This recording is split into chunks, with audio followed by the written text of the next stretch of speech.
Bien.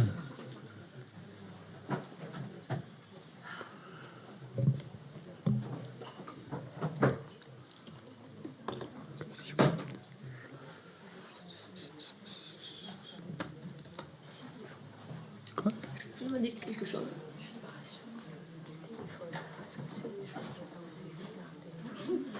Je peux poser une question? Ah oui, oui, le choix. Non, il n'entend pas. Vous pouvez répéter. Ouais. Fait D'accord. aussi. Si vous avez au télé, oui, on me dit qu'il y a des vibrations de téléphone parfois qui passent. Est-ce que je peux poser une question? Oui, attendez 2 secondes, je dis juste aux gens Oui. d'éteindre leur téléphone parce qu'apparemment, il y a des interférences ou des vibrations qui circulent. Et pendant la méditation, ça risque de vous gêner. Oui, j'entends. Voilà, si vous pouvez éteindre votre téléphone, donc pour pas qu'il y ait d'interférences. Avec nos appareils aussi, parfois. Donc, mettez sur le mode avion. Oui, si vous avez... Oui, vous pouvez intervenir. Ça n'a rien à voir avec le cours. Comment va le chaton qui a été recueilli hier? Ah, c'est une bonne intervention, justement. J'étais là hier, c'est pour ça. Le chaton, oui, on commence à en avoir pas mal de chatons. Non, mais là, Les gens ont pris l'habitude de... oui, il va bien. Il va bien. Il va bien? Oui, je l'ai vu ce matin, la Tchodrak, qu'il avait dans les bras. Et il était complètement apaisé. On aurait dit qu'il était en méditation. C'est ce que je sentais, mais je voulais être sûre. Il était très bien, très bien. Donc, si vous voulez des chats, J'en ai déjà. on en a un à donner. Hein. Et je crois que même on en a 2 à donner. On a 2 chats à donner. Non, Et on offre même l'opération, si vous voulez. Oui, si ça peut vous inciter à le prendre, à la stérilisation. Voilà, merci. Si vous voulez un chat, mais vous ne voulez pas payer les frais de notaire pour... Non, mais je peux pas. Parce que je me déplace beaucoup et ça ferait 2 pensions. Après, je demanderai la gratuité à l'Institut. Donc voilà, si vous avez envie d'un petit chat, n'hésitez pas. On en a 5 en ce moment. Donc 2 petits adorables. Bien, donc on peut reprendre sur ces considérations. Donc le but de la méditation, le véritable but de la méditation, comme on l'a vu ce matin, c'est pas simplement, c'est pas d'avoir des pouvoirs ou d'avoir des choses complètement extravagantes, d'avoir des visions, des choses fantastiques qui nous arrivent et des expériences dont on va pouvoir parler à tout le monde. Mais c'est même pas non plus de se détendre, hein, en fait. C'est mieux quand on médite détendu, ça c'est sûr. Mais c'est pas le but de la méditation. C'est pas fait pour se détendre, la méditation. Il y a des moyens beaucoup plus efficaces que ça, si on veut se détendre. Hein. Dans la société, on peut faire plein de choses pour se détendre. Donc c'est pas simple. Le but de la méditation, c'est pas simplement de trouver la détente, de se sentir bien et détendu et de planer, quoi, un peu. C'est pas du tout ça. C'est pas du but, non. Non, si vous êtes là pour ça, ça vous apportera ça, la méditation. Ça vous calmera, ça vous amènera plein d'effets secondaires, des bons effets secondaires, mais c'est pas le but. Hein. C'est pas le but, c'est pas pour se détendre. Il y a plein d'autres choses qu'on peut utiliser, mais voilà. Donc en fait, le but de la méditation, c'est de commencer à comprendre ce qui se passe dans notre esprit et quelles sortes d'états d'esprit nous sont familiers et négatifs, disons, et dont on veut se débarrasser. Quels sont les états d'esprit qui nous rendent malheureux, qui nous font souffrir, qui nous amènent des problèmes, qui font qu'on ne se sente pas très bien. Quels sont les états d'esprit qui nous mettent du stress, hein, qui nous rendent un peu agités ou qui enlèvent un peu qui rendent notre esprit un peu tendu, disons. Et donc la méditation va aller à la racine des problèmes. Hein, c'est ça. C'est pas un truc qui va régler le problème en surface, comme les autres pratiques de détente, hein, avec lesquelles on peut se sentir bien pendant un instant, un bon massage ou un spa ou ce que vous voulez. Ça aura certainement un effet très bénéfique, mais ce ne sera pas tellement durable. Donc alors que la méditation va aller à la racine du problème. Il ne va peut-être pas y aller tout de suite. Hein. Ça prend un certain temps. Hein. Mais ce qui est bien avec la méditation, c'est que ça prend le temps que ça prend et ça va jamais trop vite en fait. Ça va toujours à notre rythme en quelque sorte. On n'est jamais dépassé. Donc les choses elles arrivent progressivement. Hein. On les voit pas comme ça. C'est pas quelque chose qui va nous tomber dessus puis qu'il va falloir gérer absolument. Mais petit à petit, on prend en considération donc ce qui nous arrive et on le regarde avec un œil plus profond, avec plus de profondeur. Et donc, forcément, on va plus en profondeur et on arrive à traiter le problème à la racine. Donc, c'est ça. Donc, la méditation va à la racine de tout ce qui peut nous amener du souci, du stress, de l'agitation et des tensions.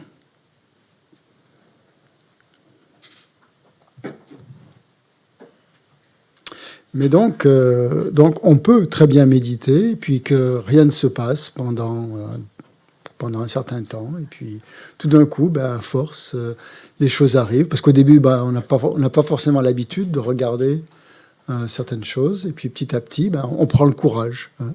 C'est une attitude un peu courageuse, finalement, de méditer. C'est pas justement de vouloir planer, c'est de vouloir quand même, une bonne fois pour toutes, regarder de quoi est fait notre esprit, et de gérer toutes ces choses qui nous arrivent.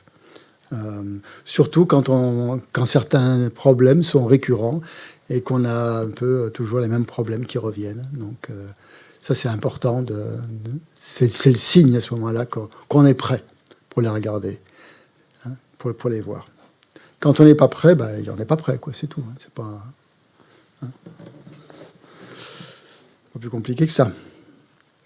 Je mets juste Christian, parce que je suis... Oui, pardon ? Quelqu'un m'a parlé ? Ou c'est ma propre voix intérieure qui me dit « occupe-toi de moi ».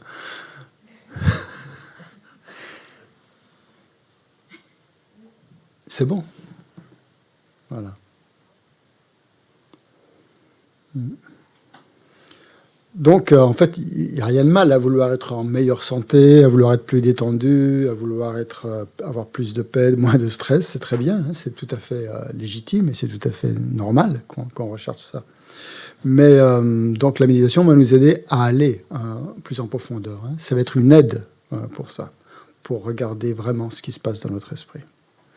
Et en fait, ça nous permet, surtout la méditation, de reconnaître quelles sont les causes et les conditions qui font dans notre esprit, qui font que certains problèmes surgissent.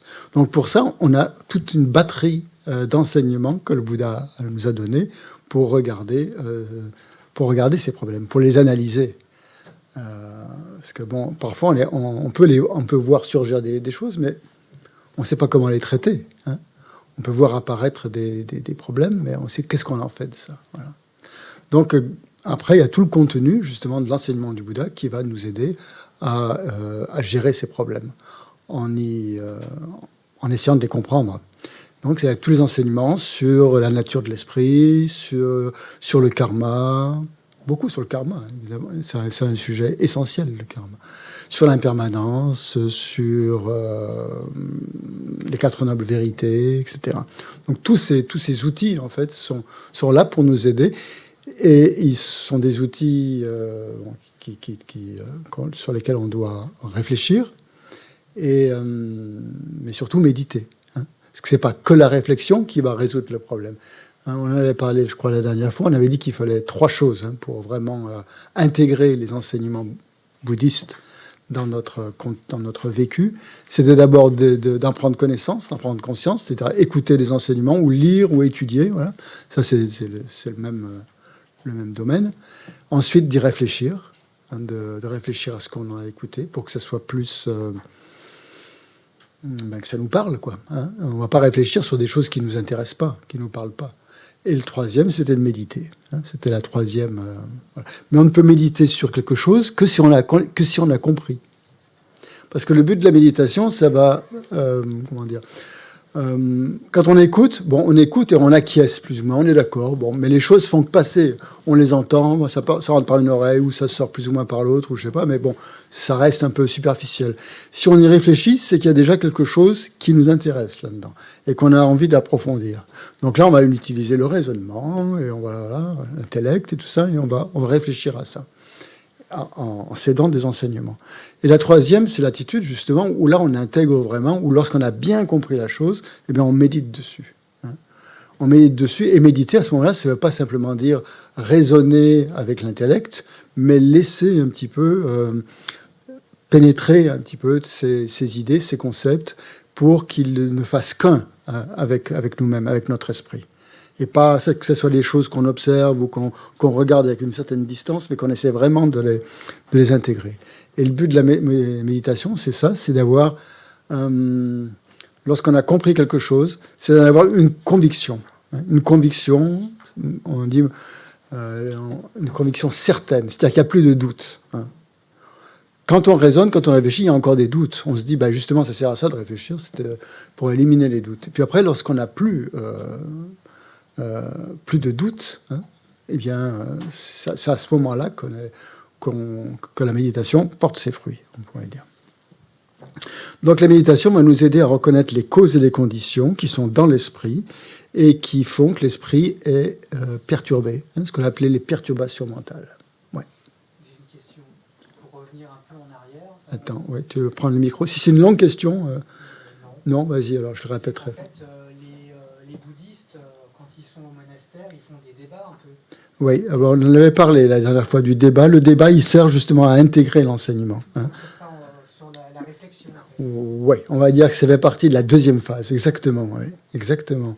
Nous, on ne l'utilise pas en Occident parce qu'on n'a pas ce modèle, on l'a pas intégré encore, on n'a pas... c'est quelque chose que les Tibétains, en tout cas surtout les Tibétains, utilisent depuis des siècles. Donc c'est très formalisé. Enfin, c'est pas qu'ils débattent, c'est qu'ils Si, ils débattent sur des sujets. Ils débattent complètement. Il y en a un qui pose la question et il y en a un qui répond. Et puis, bon, ça change à tour de rôle.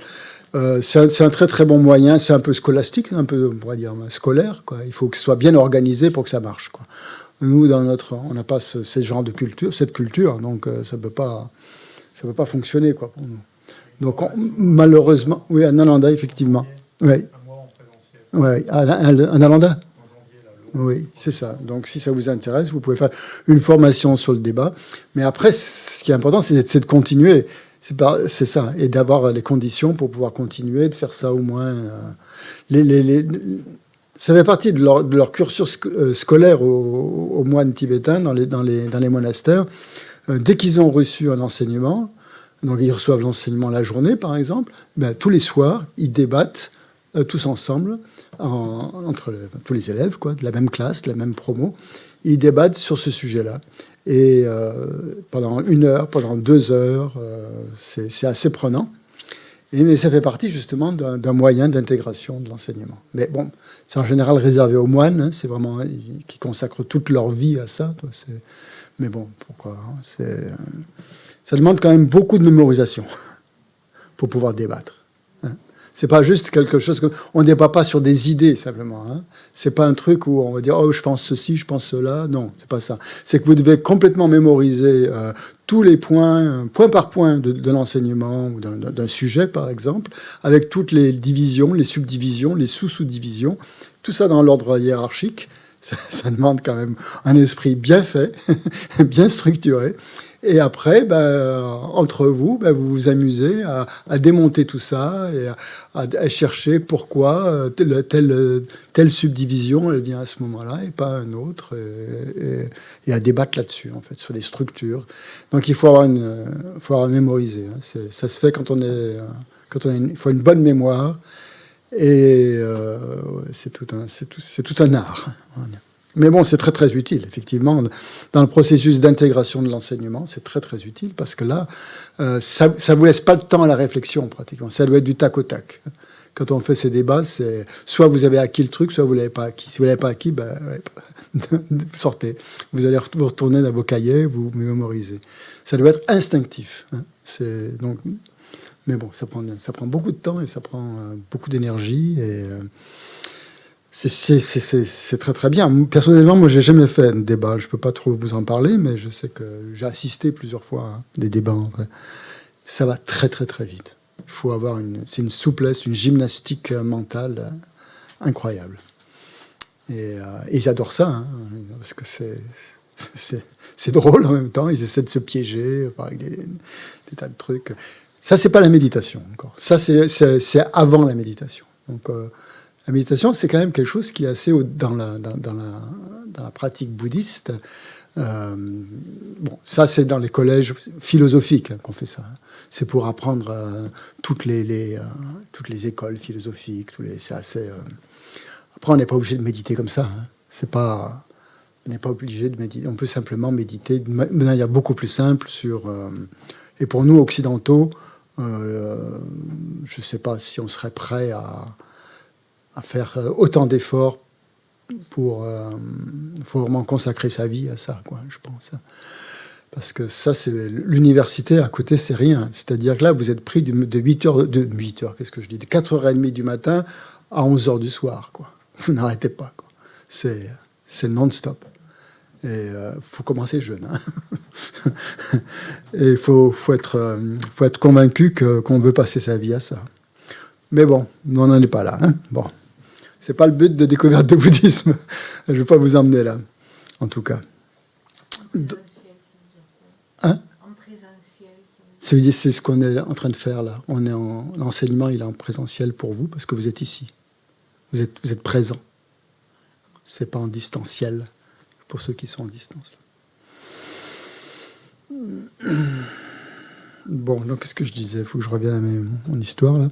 Donc oui, en fait la méditation c'est un sujet très vaste. Hein, on touche vraiment un vaste sujet.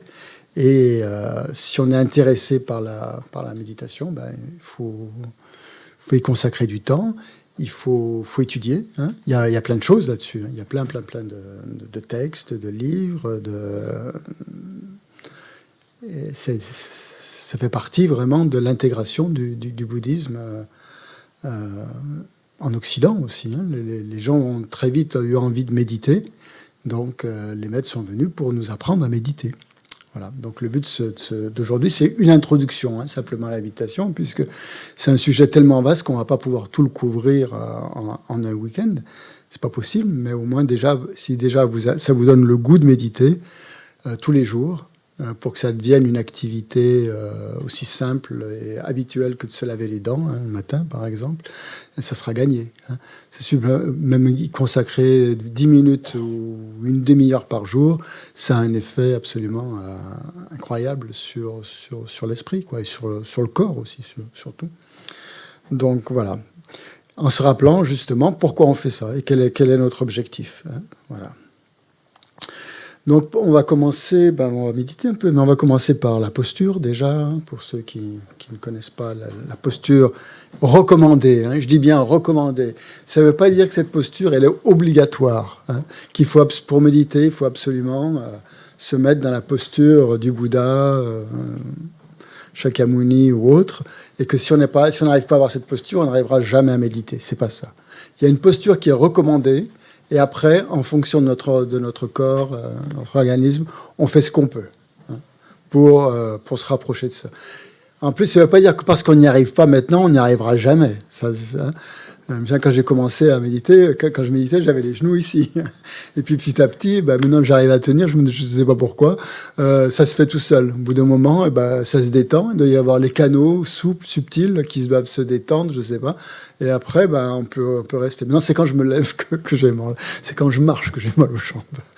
Avant, c'était difficile. La première fois qu'on s'assoit en méditation, on se dit, il faut absolument méditer comme ça. On est mal, comme tout, on a mal au dos, on a mal partout, mais c'est pas possible. Et un ami m'a dit, mais si, t'as pas compris, le Bouddha, c'est un moyen habile du Bouddha pour te faire prendre compte, pour que tu prennes conscience de la première des 4 nobles vérités, la vérité de la souffrance. Si c'est ça la méditation, bravo. Je souffre. Non, je souffrais beaucoup à tenir cette posture. Donc, mais bon, maintenant, vous voyez, on y arrive. Et, ça me pose plus du tout de problème. Donc, les choses se détendent petit à petit, avec l'habitude. Donc, cette posture, oui, parce que bon, c'est mieux puisqu'il y a une interrelation, une connexion entre le corps et l'esprit. Il est recommandé il y a une posture qui est recommandée pour que l'esprit soit plus calme, plus dispo, plus clair, plus qui ressentent plus les choses et surtout qui ait moins d'agitation. Donc, on va commencer par ça. C'est ce qu'on appelle la posture en 7 points, hein, cette posture-là, parce qu'il y a 7 choses qu'il faut vérifier. Donc, quand on s'assoit sur son coussin, on peut passer en revue ces 7 points. Hein. Mais j'insiste encore que ce n'est pas quelque chose de très strict. Ce n'est pas les chakras, non, c'est juste là. Ça a sûrement une influence sur les chakras, peut-être, hein, puisque tout a une influence. Le corps grossier et le corps subtil sont très liés.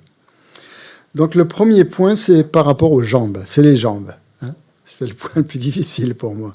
Donc c'est ce qu'on appelle la position du Vajra dans la tradition tibétaine. C'est-à-dire, bon, je ne la fais pas là, c'est avoir les 2 jambes croisées et les 2 pieds sur les cuisses. Si on n'a pas fait de yoga, si on ne s'est pas habitué depuis le plus jeune âge à faire ça, c'est pas évident, hein, à tenir cette posture. Et si vous n'y arrivez pas, il n'y a pas de problème. C'est la posture idéale parce que ça fait comme une clé finalement. Vous avez les jambes croisées, vous avez les 2 pieds posés sur les cuisses et ça ne bouge pas. Et vous pouvez tenir cette posture pendant très longtemps. Si vous n'avez pas mal au genou. Normalement, ça permet c'est la posture la plus stable qui soit. Hein. C'est la posture la plus stable. Très peu de gens y arrivent. Si on n'a pas fait de yoga. Hein. On appelle ça la posture du lotus aussi. Bon, il y a lotus, vajra. Bon. Vajra, vajra veut dire indestructible. Hein. Donc c'est une posture où on est vraiment... on ne peut pas vous déranger, quoi. Votre esprit, vous affrontez tout. C'est la posture du guerrier, là. Hein. Vous voyez, tout arriver. Et rien ne vous perturbe. Donc ça, c'est la posture idéale, disons. Hein. Sinon, vous pouvez prendre la posture, le demi-lotus. Hein. Donc ça, c'est la jambe gauche, le pied gauche sur la jambe droite, et l'autre pied sous la cuisse. Vous prenez une jambe, vous le mettez sur votre cuisse, comme ça, et l'autre passe par-dessous. Et ça fait un demi-lotus. C'est pas mal aussi, ça. Hein? Normalement, d'après la tradition, c'est la jambe gauche sur la cuisse droite. Après, ça dépend si vous êtes gaucher, si vous êtes droitier, si vous avez une jambe plus forte que l'autre. Voilà. Moi, je suis né à Saint-Étienne, alors j'ai fait du foot. Et donc j'étais gaucher. Donc j'ai un peu le mal au genou, le genou gauche. Et donc moi j'inverse. Hein. On peut faire ça aussi. Est-ce que ça a sûrement une influence sur les canaux de droite et canal de gauche. Donc moi j'arrive mieux à mettre la jambe droite sur la cuisse gauche. Mais bon, en forçant, j'arrive aussi. Je suis moins à l'aise quand même. Plus naturel. Donc trouvez la posture qui vous convient naturellement le mieux.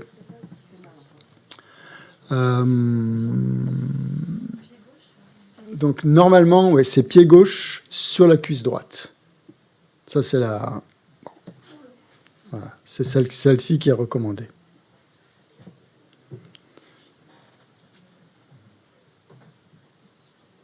Sinon, c'est s'asseoir, comme là je suis assis, en tailleur, tout simplement. Hein.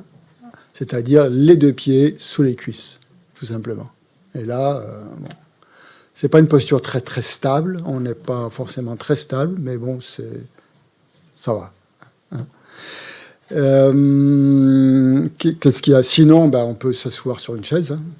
On peut très bien s'asseoir sur une chaise avec le dos droit. Ou s'asseoir, ils font des bancs de méditation maintenant qui sont assez bien, où on passe les jambes dessous. Hein. Il y en a un au fond, je crois. Et là, vous avez le dos parfaitement droit. Après, rien n'est parfait. Hein. Vous avez peut-être mal aux chevilles ou mal aux genoux. Je ne sais pas, je ne l'ai pas utilisé, ce truc, je ne sais pas. Voilà. Donc, trouvez la posture qui vous est le plus confortable et où il y a le moins de tension possible, où vous n'allez pas bouger toutes les 2 minutes, quoi. Voilà. Si vous prenez une posture qui ne vous convient pas, vajra complet, si vous n'avez pas le corps fait pour ça, vous allez avoir mal et vous n'allez pas pouvoir méditer. vous allez méditer sur la douleur, quoi. C'est pas mal de méditer sur la douleur, hein. C'est un bon exercice, hein, aussi. Mais bon, c'est peut-être pas ce que vous voulez faire. Si vous voulez calmer l'esprit, voilà, c'est pas ça.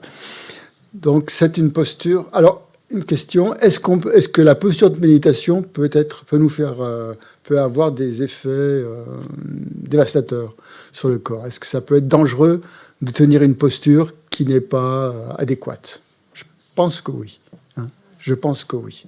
Si vous la tenez trop longtemps, ça peut... bon, après, c'est peut-être pas irrémédiable, hein, je veux dire, mais n'adoptez pas une posture dans laquelle vous vous sentez pas à l'aise. Je vous le recommande pas. Je ne pense pas que ça puisse avoir vraiment des effets trop importants, mais bon, on ne sait jamais. Je ne préfère pas prendre le risque. Je ne vais pas passer au tribunal, après. Donc, évitez donc, une posture qui ne vous convient pas. Et bon, je ne pense pas que ça puisse... Parce que l'altitude, moi j'ai pu voir que même si ça ne me convenait pas au début, après j'ai pris l'habitude. En prenant l'habitude, eh bien, on y arrive, quoi. Au début, ça semble carrément impossible. On dit, mais je ne vais jamais y arriver. Et puis finalement, avec le temps, ça se dénoue. Donc, voilà. Donc ça, c'est pour les jambes, hein, le premier point. Donc... voilà. Le deuxième point, c'est les mains et les bras. Donc, dans la tradition tibétaine, toujours pareil, il est recommandé de placer la main droite dans la main gauche, et avec les 2 pouces qui se touchent, formant une espèce de triangle. Vu de l'extérieur, ça fait une espèce de triangle comme ça. Alors, ils peuvent être comme ça, ils peuvent être comme ça. Et alors, on voit justement quand les gens méditent, s'ils sont très tendus, les pouces sont comme ça. C'est comme ça que je vois si les gens sont tendus ou pas. Si au contraire, ils sont dans la somnolence, les pouces font comme ça, ils vont vers le bas. S'ils sont comme ça, c'est bien. Parce qu'ils sont bien concentrés. Je peux pas le faire. Non? Bah, tu le fais pas. Si ça tremble, bah non, ne le fais pas. Tu peux mettre sur les genoux, comme ça. Tu peux mettre les mains sur les genoux. Ça va très bien. Là, c'est une posture un peu traditionnelle. Hein. C'est vrai qu'on est bien. Il y en a qui croisent les mains comme ça, mais c'est pas très traditionnel. La posture traditionnelle des mains, c'est vraiment comme ça. Il y a sûrement une raison, mais je ne sais plus. Je pense que c'est par rapport à la chaleur du corps, je crois. De sentir la chaleur du corps. Et puis, quand on se place comme ça, on a vraiment les mains au niveau du nombril, hein, cette espèce de centre, un peu de gravité là, qui est là. Et donc, on est placé à ce centre de gravité. C'est assez... Ça devient très naturel. Faut pas que au niveau des bras, il ne faut pas que ça soit plaqué comme ça. Hein. Sinon, vous allez avoir développé de la chaleur et ça peut vous gêner. Hein. Il faut justement que l'air circule de chaque côté, là, pour que ça soit plus libre, quoi. Sinon, si vous méditez comme ça, très vite, vous allez ressentir de la chaleur. Alors, en hiver, vous allez me dire, c'est pas mal, mais c'est la chaleur intérieure, on n'en est pas encore forcément là. Donc, c'est bien d'avoir une aisance, hein, de ce côté-là. D'avoir les pouces comme ça, ouais, on dit aussi que ça rend l'esprit plus alerte, hein, ce contact des 2 pouces comme ça. Hein, c'est plus, ça donne. Si on a les, bon, on peut après, bon, ça dépend. Hein, si vous préférez mettre les mains sur les genoux aussi, c'est aussi possible. Donc, et ça vous permet de voir aussi. En fait, c'est une jauge. Ça vous permet de voir comment vous êtes. De temps en temps, vous regardez vos pouces.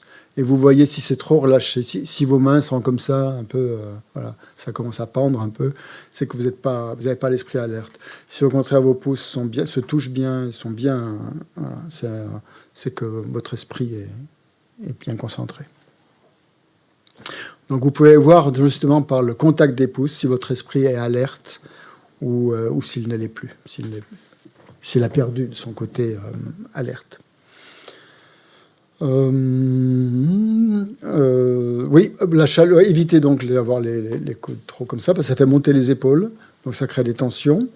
Et le fait de créer de la chaleur aussi à ce niveau-là, ça va amener de la torpeur, ça va amener de la somnolence. Faut pas méditer dans une pièce trop chaude, hein, en général, justement. Il faut éviter la chaleur. Il ne faut pas que ce soit gelé non plus. Il vaut mieux méditer dans une pièce un peu fraîche, un peu froide, avec une couverture, un châle, ce qu'on veut, que méditer en t-shirt dans une pièce à 30 degrés, toi, par exemple. Hein, ça ne va pas, ça. Hein. Il vaut mieux que ce soit plus frais. Et voilà, c'est... Au Tibet, bon, ils faisaient comme ça, hein, parce que il n'y a pas trop le choix, peut-être. Au niveau des épaules aussi, il faut bien les détendre. Il ne faut pas hésiter à les monter, puis bien relâcher pour que ça soit bien détendu. Et je vois les gens, on peut voir quand quelqu'un est tendu, on le voit à ses épaules. Quand il médite, les épaules remontent quoi, quand on est trop tendu. Donc ça, pensez bien à relâcher les épaules. Regardez vos épaules si elles sont détendues ou si elles sont tendues. Ça, c'était le deuxième point, donc le point des mains et des bras. Le troisième, c'est le dos. C'est le point le plus important. Le dos doit être... La colonne vertébrale doit être droite. Et pas non plus comme une... trop droit, ça fasse une courbe, hein, ni dans un sens, ni dans un autre, hein, mais vraiment droite, hein, comme un axe, hein, un axe bien droit. Ça, c'est ce que permet justement la posture d'être sur un coussin, comme ça. Quand on est sur une chaise, on est quand même moins... on a tendance à se voûter un petit peu. Voilà. On a pris, surtout à l'école, on a pris des mauvaises habitudes. On écrit un peu penché, tout ça. On a tendance à se pencher vers l'avant. Donc, pour nous, les occidentaux, on est obligé d'exagérer le mouvement, de se redresser un peu plus quoi, quand on médite. Hein. Parce qu'on a tous tendance, enfin, les occidentaux en tout cas, à pencher vers l'avant. Hein. Et donc là, c'est important de redresser. Donc parfois, il faut le faire. Même si on n'a pas la sensation qu'on est penché, il faut de temps en temps refaire. Et bien sentir l'axe, ça c'est très important.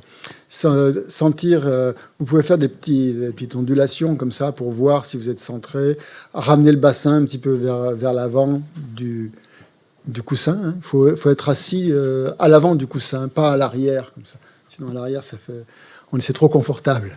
Être assis plus à l'avant, donc votre bassin va basculer un petit peu, et donc votre colonne vertébrale aussi, et ça va vous permettre d'être plus droit. Essayez d'imaginer vraiment que vous êtes bien assis sur le sol, quoi, que vous êtes bien ancré, et que votre tête, elle est comme si elle était attirée par le plafond. Et de sentir cette colonne. Ça ne veut pas dire raide. Il ne faut pas être raide quand on médite, mais il faut être droit. Hein. Et si la colonne vertébrale est droite, l'esprit sera droit aussi. Si c'est voûté, on va s'endormir. Si c'est comme ça, on va avoir tendance à l'agitation. Hein. Donc c'est trouver un peu la mesure, ce qui vous convient, de ne pas être trop dans l'agitation, ni trop dans la torpeur. Et ça se règle avec la posture du corps. Et on le sent tout de suite. Dès qu'on a bien trouvé, quand on a trouvé l'axe, tout de suite, il y a quelque chose qui se passe dans le corps. On sent que ça circule. Hein. On sent on est plus détendu. En même temps, on se sent plus détendu et plus alerte. Si on est tendu, c'est que ça ne va pas. Donc c'est ça qu'il faut essayer de trouver. Il ne faut pas méditer tendu. Hein. Donc il faut que l'esprit soit tendu. Enfin, il soit tendu. Il faut que l'esprit soit alerte. Et il faut que le corps soit détendu. Mais détendu, ça ne veut pas dire complètement relâché. Voilà. Donc voilà les conseils qui sont donnés. 4, donc colonne vertébrale droite. Et vous pouvez donc imaginer que vous êtes comme si vous étiez... quelqu'un derrière vous, vous tirez avec un crochet comme ça vers le plafond et vous relevez. Et il y a un truc pas mal aussi, mais bon, c'est où on peut céder des bras comme ça pour remonter la colonne vertébrale, pour tendre la colonne vertébrale. Après, on lâche, hein. On reste pas comme ça. Mais ça peut mettre les bras le long du corps comme ça pour bien tendre la colonne vertébrale.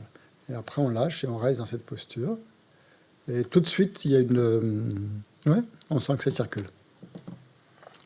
Bon, tout ça, c'est bien que la familiarisation. Au début, vous ne sentez rien, c'est pas très grave. Le quatrième point, c'est les yeux, le regard. Donc là, en général, pour la plupart des gens ont envie de méditer avec les yeux fermés. Et bon, c'est pas recommandé. Hein. C'est bien d'avoir un petit filet d'air qui rentre par les yeux, pour rester vigilant, rester attentif. Hein.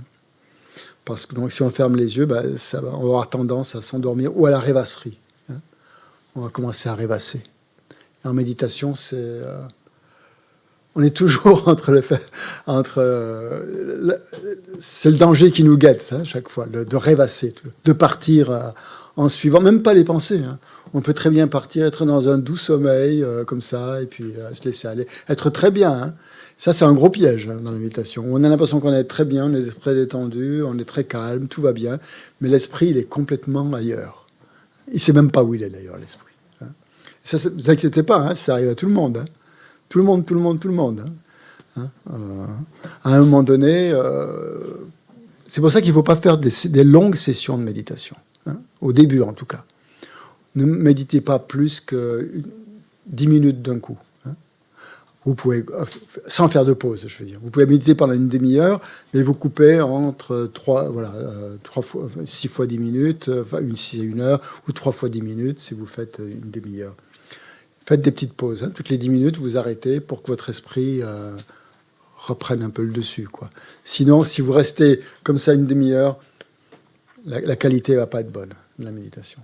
Vous aurez peut-être l'impression que vous êtes bien, que vous êtes tranquille, mais bon, ce n'est pas forcément parce qu'on est tranquille qu'on médite bien. Hein. Tandis que si vous faites des petites sessions de 10 minutes, là, votre esprit va être stimulé, va être vraiment beaucoup plus alerte. Donc c'est ce qui est recommandé, ça, aux débutants, de faire. Quand Geshe-Loden fait les retraites de calme mental avec les retraitants, bon, ils sont tous. Il a un petit réveil et ça sonne toutes les 7 minutes. C'est-à-dire qu'il y a 7 minutes de concentration et 3 minutes de pause sur les 10 minutes. Pour pouvoir justement. C'est pas obligé. Hein, après, les gens qui peuvent continuer, faire plus sans avoir à changer de position ou quoi que ce soit, mais juste pour que l'esprit ne rentre pas dans une espèce de torpeur, quoi. Parce que parfois, on peut rentrer dans une torpeur sans s'en rendre compte. Hein. C'est surtout s'il fait un peu chaud. Voilà. Donc, le fait de faire comme ça 7 minutes, ça coupe tout de suite le fait d'être entraîné comme ça dans la torpeur. Si vous sentez que donc vous êtes bien concentré, vous n'êtes pas obligé de vous arrêter, vous pouvez très bien continuer. C'est pas parce que vous vous êtes fixé 7 minutes que vous devez absolument vous arrêter. Hein. Si vous sentez que c'est bon, il faut continuer. C'est à vous de juger. Hein.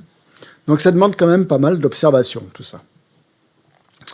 Donc de quoi on parlait des yeux, oui.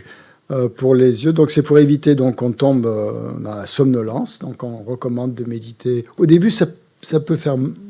C'est pas très confortable de méditer les yeux mi-clos comme ça, parce qu'ils ont tendance à se fermer. Donc chaque fois, il faut penser à les ouvrir. Mais c'est aussi une habitude. Hein. Et le regard doit être dirigé vers le bas. Il y a des méditations, mais pas à notre niveau, où on regarde le ciel, par exemple, où on regarde comme ça, mais bon, où on regarde droit devant soi. Pour commencer, c'est bien de méditer avec le regard en bas. Hein, pour ne pas être distrait par tout ce qui se passe.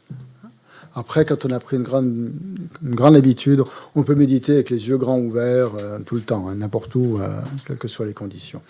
Mais pour commencer, vaut mieux que le regard soit un peu plus bas, un peu baissé, dirigé vers le bas. Et attention à ne pas loucher aussi. Je rigole parce que il ne faut pas. Vous savez, on louche, quand on commence à fixer quelque chose comme ça et les yeux partent, il faut justement que le regard soit assez vaste. Hein. On fixe pas le petit l'écharde qui se trouve là ou le petit œil du bois. Hein. Vous fixez rien du tout sur le plancher. Hein. Quand vous avez le regard posé sur le plancher, votre regard doit être très vaste au contraire. Hein. Voilà.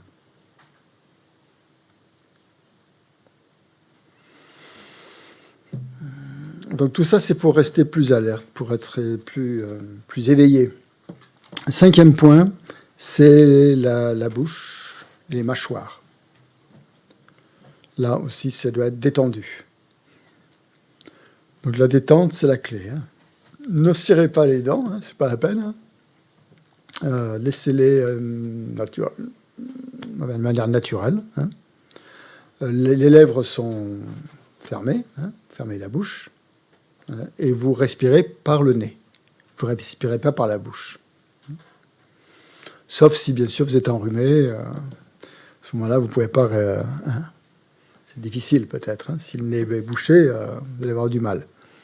Alors, en règle générale, la plupart du temps, c'est de méditer donc, avec la bouche fermée. Pas les mâchoires serrées, mais juste qui reposent l'une sur l'autre. Et il ne faut pas avoir la bouche ouverte non plus.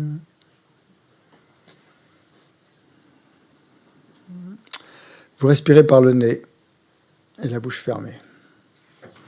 Et le 6e point, c'est la langue. La langue est contre le palais. Pour éviter de saliver, si on doit méditer pendant longtemps, ça peut être gênant quand on a trop de salive. Ça vous obligerait aussi à déglutir, etc. Donc, le fait de maintenir la langue contre le palais, derrière les dents supérieures, ça évite justement de saliver. Et aussi, ça, on dit que ça permet aussi à l'énergie du corps de mieux circuler. Juste le fait d'avoir la langue contre le palais. Oui. La langue contre le palais derrière les dents, Ouais. contre le palais Derrière les dents. Derrière les dents. Pas contre le palais. Ouais, non, c'est bon. Derrière les dents. Ouais, juste derrière les dents. Le palais mou, c'est un peu gênant. c'est un mouvement Ouais. Non, c'est pas juste derrière les dents. Naturel. Hein. C'est plus naturel. 6e point, donc c'était la langue. Et le 7e point, le dernier point, c'est la tête. Le cou et la tête. Hein. Donc là, c'est comme on disait, la tête doit être légèrement inclinée. Hein. Ni trop penchée, ni trop en l'air. Toujours pareil, hein, si elle est trop baissée, on va avoir tendance à dormir. Si elle est trop élevée, on aura tendance à l'agitation. Donc légèrement inclinée. Donc voilà la posture qui est recommandée dans la tradition tibétaine. La posture, ce qu'on appelle la posture en 7 points. On dit parfois la posture en 8 points, parce que le 8e point, ça sera la respiration. Donc, bon, en général, pour ce qui est que du physique, c'est 7 points.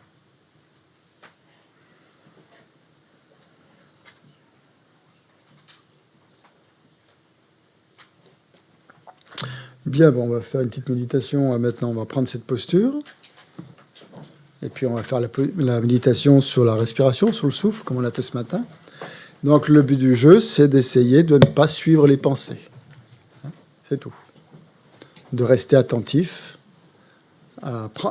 Comme objet, donc on prend le souffle. C'est notre objet de méditation. Il peut y en avoir d'autres, mais on va prendre celui-là. Comment ? Ne pas produire. Ah non, ne pas produire des pensées. Oui. On évite d'en produire. Oui. Donc le Bouddha a recommandé différents objets pour méditer, hein, pour les débutants. Et dans la tradition bouddhiste, on peut prendre comme objet le Bouddha. On peut essayer de visualiser un Bouddha. Pour nous occidentaux qui ne sont pas accoutumés donc, à cette culture, visualiser un Bouddha, c'est pas forcément facile. Sauf si on a déjà des tendances de vie antérieure, où là, on peut avoir plus de facilité à le visualiser. Tandis que la respiration, le souffle, c'est toujours là. On l'a toujours avec nous, où qu'on aille. Donc on peut toujours méditer sur le souffle sans avoir à faire d'efforts de visualiser quoi que ce soit. Pas besoin donc de réciter quoi que ce soit, de visualiser quoi que ce soit. Juste simplement se concentrer sur ce qui est déjà là et sur ce qui est toujours là. Donc ça y est, vous avez pris la posture.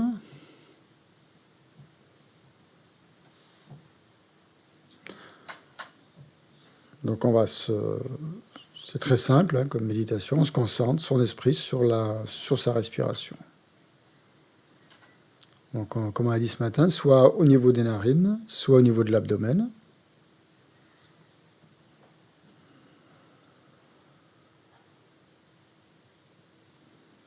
Alors, au début, il est possible qu'on ne sente pas tellement la respiration. On a besoin de prendre une grande inspire, par exemple, ou plusieurs, pour qu'on sente bien le souffle entrer, pénétrer et sortir.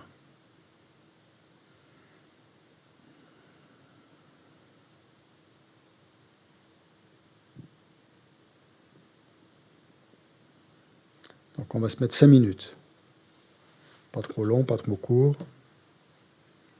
De rester concentré sur le souffle pendant 5 minutes. Et observez votre esprit, regardez s'il est agité ou s'il est somnolent.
Pensez à bien relâcher les épaules.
Bien, on va arrêter là.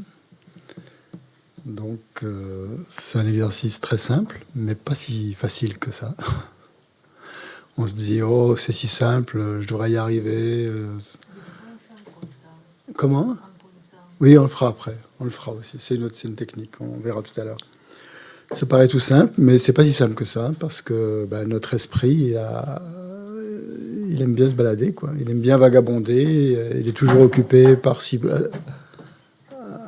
va ? Aller à droite, à gauche, à penser à ceci, à penser à cela, et donc il n'a pas l'habitude de rester concentré sur un point, quoi, sur un seul objet, et il n'est pas habitué. Donc il a plutôt l'habitude d'aller voir ailleurs ce qui se passe. Et donc il ne faut pas se décourager, même si on se dit oh là là, mais j'y arriverai jamais, c'est pas possible, c'est pas pour moi, non, c'est trop dur. Voilà. Mozart n'est pas devenu Mozart en un jour. Hein. Donc c'est un travail qu'on peut faire. Plus on va le faire, plus ça va être facile, de toute façon. Plus on va arriver à se concentrer. Et comme je vous le disais, il faut pas se mettre la barre trop haute, faut pas se faire des longues sessions, juste comme ça, des petites sessions. Quand on fait la retraite du calme mental, par exemple, on recommande pendant les premières semaines de faire beaucoup de sessions, comme ça, dans une journée, des sessions très courtes, pour pas se lasser, quoi. Et il ne faut pas attendre quoi que ce soit. Hein. C'est-à-dire qu'une session, ça va être très bien, vous allez être bien concentré. La session d'après, vous allez être lamentable.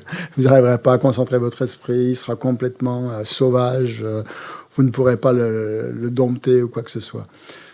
Rien n'est acquis au début, en tout cas. Hein, au début, une fois c'est bien, une fois c'est pas bien, 2 fois c'est bien, 3 fois c'est pas bien. Vous pouvez pas vous attendre à quoi que ce soit de stable au début. Donc c'est pour ça qu'il faut le prendre comme ça vient. Hein. Là, bon, pour certains c'était bien, pour d'autres c'était moins bien. On va faire une autre session. Ça sera peut-être complètement l'inverse, ou ça sera peut-être égal. Hein. Tout dépend de votre habitude.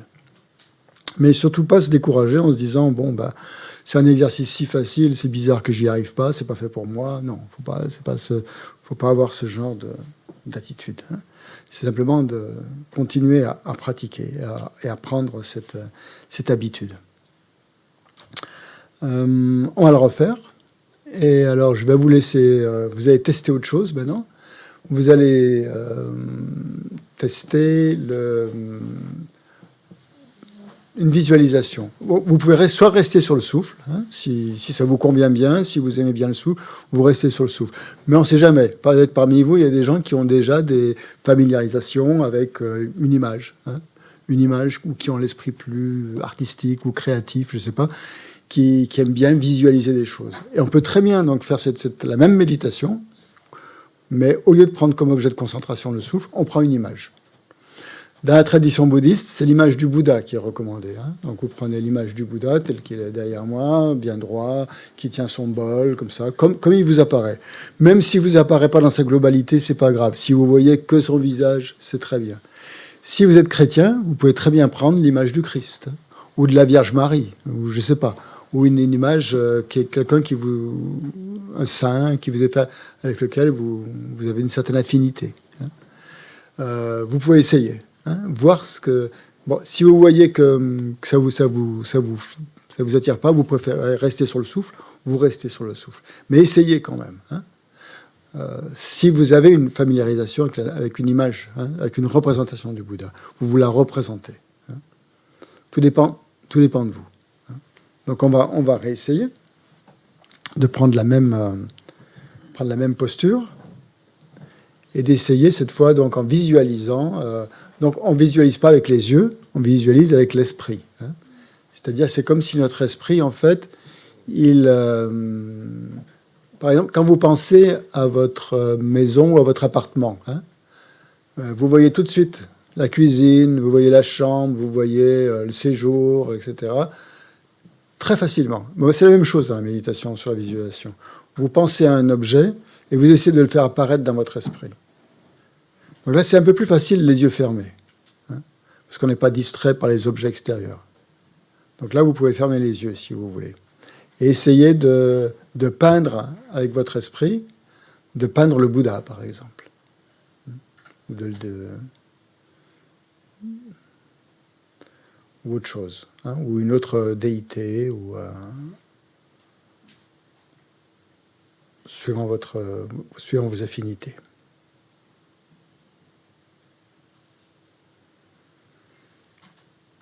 Donc essayez, s'il n'y a rien qui vient, vous restez sur le souffle. Ou vous pouvez très bien commencer par le souffle pour déjà calmer l'esprit, et après essayer de faire apparaître une image mentale. Alors, ne pensez pas à quelqu'un, à un objet d'attachement, si possible. C'est trop facile.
Donc là, c'est pareil, il y a des pensées qui vont apparaître, qui vont essayer de vous distraire.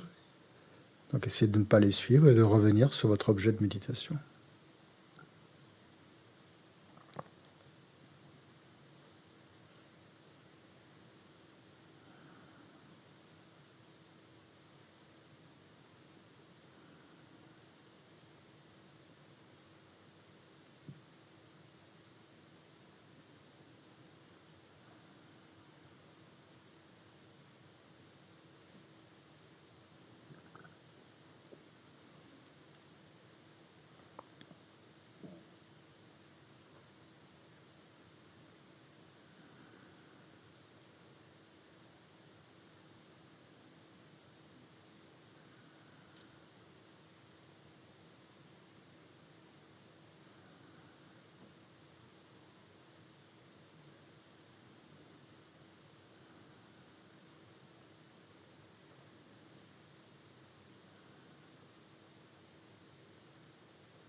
On va arrêter là. Faire une petite pause. Donc, c'est le même genre de méditation. Qu'on médite sur le souffle, qu'on médite sur une image du Bouddha, une représentation mentale, c'est le même type de méditation, une méditation qu'on appelle stabilisatrice, où on se concentre sur un seul objet. C'est pas analytique.